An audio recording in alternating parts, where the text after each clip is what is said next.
Hi, I'm Aditya, and today we'll talk about the fundamentals of an Android app. So let's get started.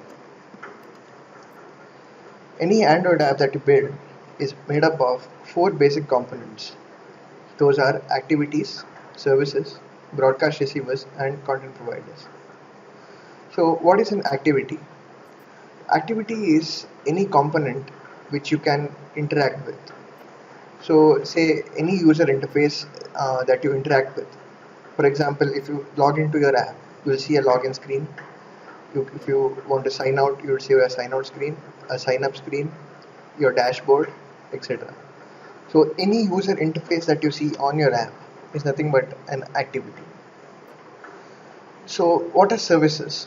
Services are anything which does not have an interface, but they run in the background and they run in indefinitely in the background. So anything which does not have an interface but UI interface but needs to be run in the background for a long period of time, you do the task in the services. For example, you have to download an image, a very large image from your website. So you can download it in through a service, and it would not have any UI, and it would be running in the background. Or say you want to sync the contents of your app with the contents of the server. For that, you would use a service which runs in the background and does all the syncing operations. So next, what is a broadcast receiver? So broadcast receiver is a subscriber pattern wherein you subscribe for some event, and when that event occurs, you get notified that saying that that event has occurred, and you can perform some operations on it. An example would be, say you want to start your app or do something when the phone has just been started. So if you can register for that event, and as soon as your phone is restarted, you will get an event saying your phone is restarted, and you can perform the corresponding operations that you need to perform on that event. So next, content providers. So what is content providers? So content providers are basically an abstract layer which in help in sharing data between different apps.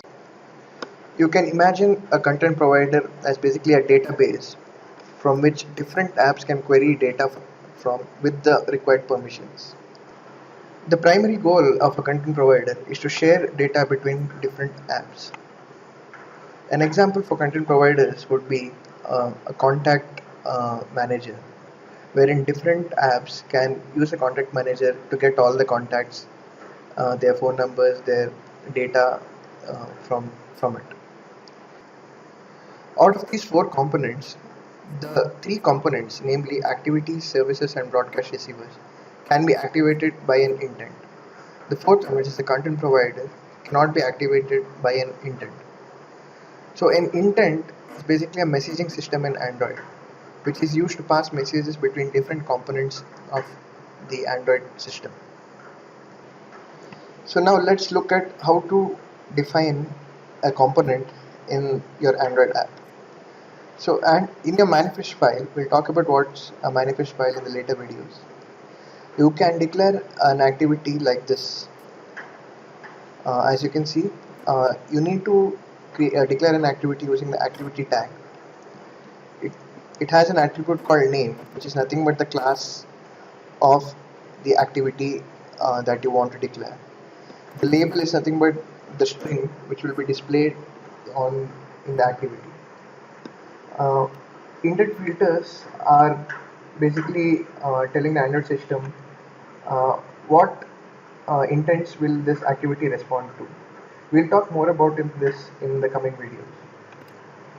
So to declare a receiver, again you can use the receiver tag, as you can see, with the name of the class given in the attribute Android colon name. So you can add an intent filter saying that for what events will this receiver respond to. Over here you can see that whenever the Wi-Fi state of the device changes, this receiver will get a notification and it will execute perform some action based on it. To declare a service, you just need to use the service tag, and again you can give the name of the service in the name attribute of the tag. For provider, again you need to use the provider tag to define a provider, and the same goes for this itself. So these are the basics of an Android app. I hope you liked it, and remember to like, comment and subscribe on my channel.